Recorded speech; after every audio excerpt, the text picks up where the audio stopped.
Hello, wise people. This is an energy update for the month of June.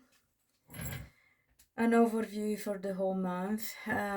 It's going to be very heavy on Gemini energy and Pisces energy. It's all about mental activity, communication, connections, socializing. We have Saturn and Neptune in Pisces, squared here by the planets in Gemini. We have a double whammy of dual energy. So the confusion is real. We may be in two minds about things, but we also have the ability to shift timelines. Pisces wants us to look into the past and spirituality. Gemini wants us to think and move forward. Pisces encourages us to embrace and integrate our emotions and use our wisdom and intuition, whilst Gemini is all about learning what the past has taught us, showing us how we can move on. However, we have a once in a lifetime opportunity now when God says, if we have learned from our past mistakes, are ready to raise our vibration and show unwavering faith, so believe before we see, will be given a free pass into a higher dimension and an alternative reality where we have already had our wishes fulfilled. It's a no exam entry. When all our karma is clear, then we can just shift timelines. So rather than struggling to break free from the past, to fix ourselves, we can finally just focus on fulfilling our soul mission. Obviously, some work has to have been done in the past because we have to be at a certain level in order to achieve that. However, if not, it's back to the grinding stone. On 2nd, 3rd, we had Jupiter in Gemini trine Pluto in Aquarius, and that was active 2 days before and 2 days after. A rare alignment that hasn't happened since the American Revolution. But there have been many other historical events that happened under this particular transit. Tupac Shakur, who was a Gemini, was named after Tupac Amaru II, who was a tribal chief of the Peruvian Taino people. He lived in the 18th century under the Spanish occupation. He was descendant of the Inca royalty. Incas have been conquered by the Spanish Empire during the previous Pluto in Aquarius transit. In 1870, Tupac Amaru II rebelled against the Spanish. He has failed and has been executed, but just to give you an idea about an event that happened under Pluto in Aquarius transit. Just as the North with the American Revolution, the South America went through its own battles and hardship. A similar aspect, well, although Pluto wasn't in Aquarius but Libra at the time, last happened in May 1977, the day before the Star Wars premiere, and most know what a trailblazer it has proven to be for the sci-fi film genre, despite the fact that George Lucas was at the time an unknown director. It can also turn out to be a tricky energy, bringing power struggles and financial lows. However, it still is super favorable for success, money, and recognition if it's worked for. So work and professional goals, as well as completion of trauma and inner child healing, may be illuminated.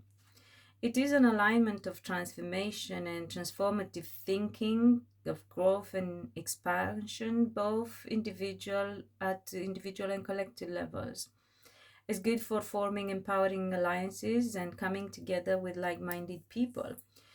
But it's also supportive for investigative work, research, secret and hidden matters, psychology. On the 3rd, Mercury entered Gemini, its domicile, bringing better communication, clearer thinking, sparks of creativity and great ideas. On the 4th, the Sun conjunct Venus in Gemini would bring a healing energy to our relationships, and we can also heal ourselves from difficult relationships. It brought optimism and good fortune through connections. This alignment is also known as Venus star point. As Venus orbits the Sun, shifting from morning to evening star and the other way around over a period of 8 years, if tracking its movement, we'd see a 5-petal sacred geometry rose pattern. Its energy is about love, compassion, balance, and harmony. As this year happens in Gemini, it will bring us a strong connection between our mind and heart. As evening star, it activates self-love and beauty of the inner world. As morning star, helps us in our connections to others and brings beauty to the outer world. Each petal represents a cycle of learning and evolving, of maturity in love and relationships of all sorts. This time, it may bring up themes that started back in June 2020 about relationships, growth, and learning to develop self-love. It gives us a chance to reassess and do a better job if needed. On the 4th, Mercury conjunct Jupiter brought mental clarity. The best way is to put the pieces, that's the Mercury type of being analytical. So everything being broken down into small nuggets and then put together and take a bird's eye view to see the bigger picture that got shaped, and that would be the Jupiter type of approach, because Jupiter is all about expansion and Mercury is about the details. There are opportunities in both personal and professional areas, and calculated risk can be taken. Also, long-term plans can be made. Just leave some room to wiggle. As soon there will be time to rethink and adjust as necessary. On the 6th, the new moon in Gemini is about fresh starts, new beginnings, the launching of what's been coined the summer of love. Well, it started on the 4th with the Sun making love to Venus, as Christopher Witecki put it, actually. But before getting too excited, though, it's first about falling in love with yourself, with ourselves, and only secondary about falling in love with someone else.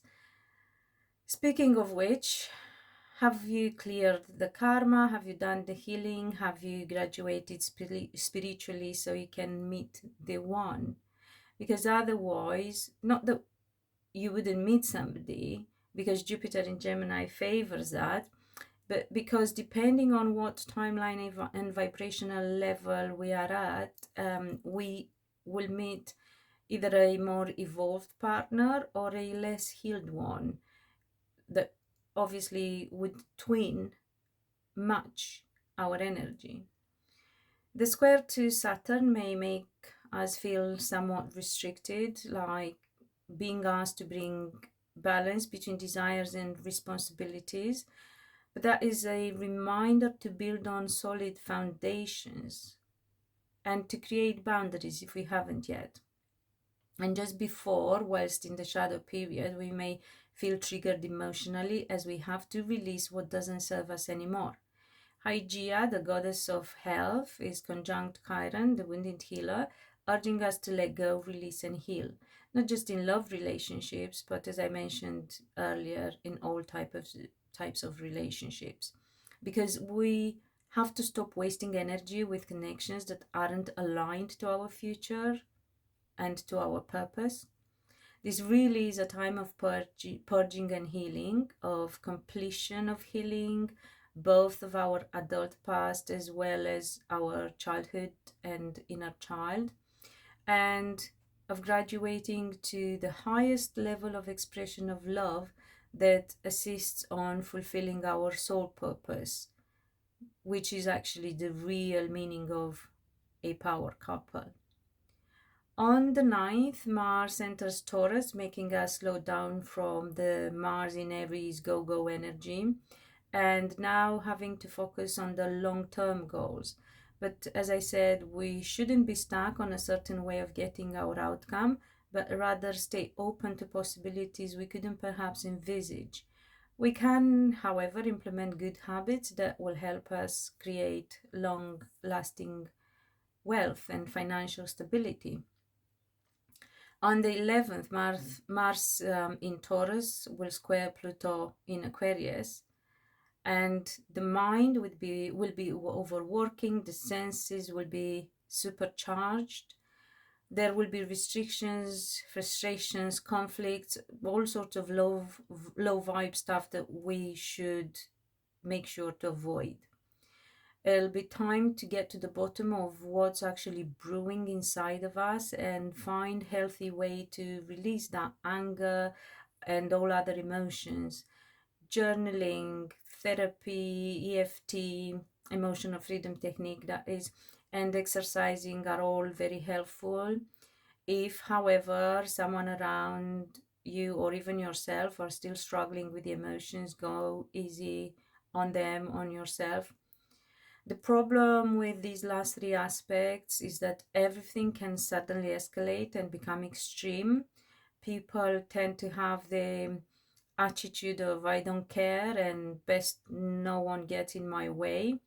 So between the 5th and the 12th of June, the energy can become very incisive and aggravating, especially those born around the 6th of June, September, December, March, early Aquarius, Leo, Scorpio, or Taurus.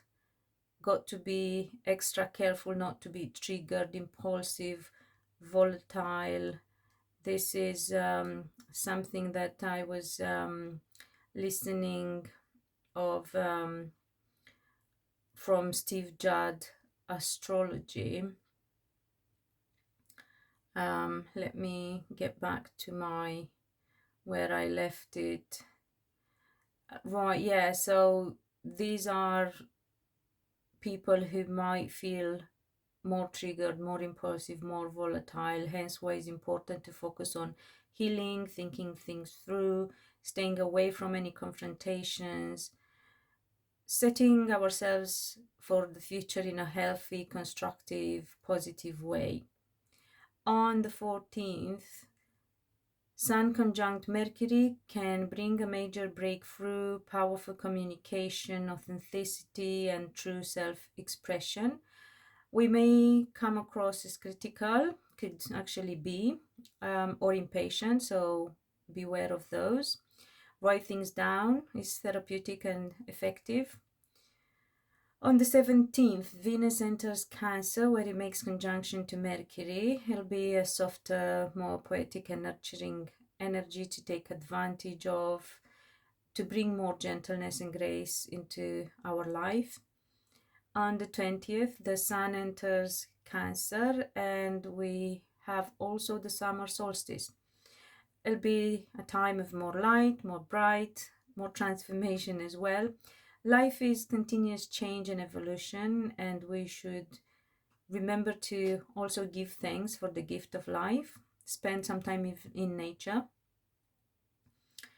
The next day, on the 21st, we have full moon in Capricorn, called Strawberry Moon in America, as it's the time for strawberries harvest or rose or honeymoon in Europe, as June used to be thought as the best month for weddings. In other cultures is called the hot moon because it's the start of the summer. Work and professional goals, as well as completion of trauma and inner child healing, again may come to light. We might feel we haven't gotten to where we wanted, so repetitive theme. Things feel like very slow. But instead of getting frustrated, we should appreciate the maturity and wisdom we gained along the way. Release all blocks, whether bad habits or limiting beliefs. Complete healing your trauma. That trauma created the undermining patterns, so very important, and heal your inner child as well.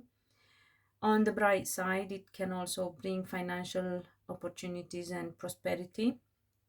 On the 23rd, 24th, Mercury squares the North Node and the South Node. Then on the 27th, 28th, depending on where you are in the world, Venus squares the nodes again, as well, sorry. Both planets in Cancer, whilst the North Node, the future, is in Aries, which is all about the self, and the South Node, which pertains to the past, is in Libra, which is all about relationships.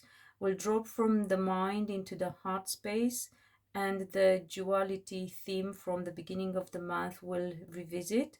What we tried to ignore or overseen, our heart desire, will resurface.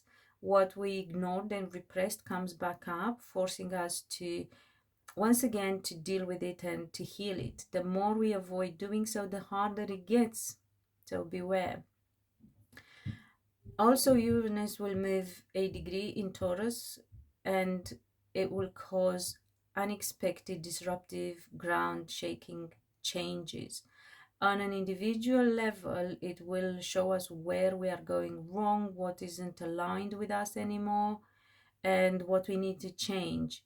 If there are blockages that we may not be aware of, Uranus will just shake them up and off with it all. This is why I have been going on and on and on about identifying our traumas and healing ourselves. Because if we don't do it willingly, the planets will make us do it unwillingly. And Uranus is a force to be reckoned with, and will make us take this move with a rough, throwing the baby out with the bath water, and probably the bathtub too, as Molly McCord was saying in her June overview. As an outer planet, Uranus has to do with generational theme and the unconscious. Things we've been doing without being aware, or just because it was expected of us. So everything that we have complied with without actually being things that we felt and wanted to do. So Uranus, the rebel, pushes against all that. It will set us free, but initially will be disgruntling and disruptive, especially if we are still not ready for the change. Later, however, we'll probably realize that what we thought we wanted, we actually didn't.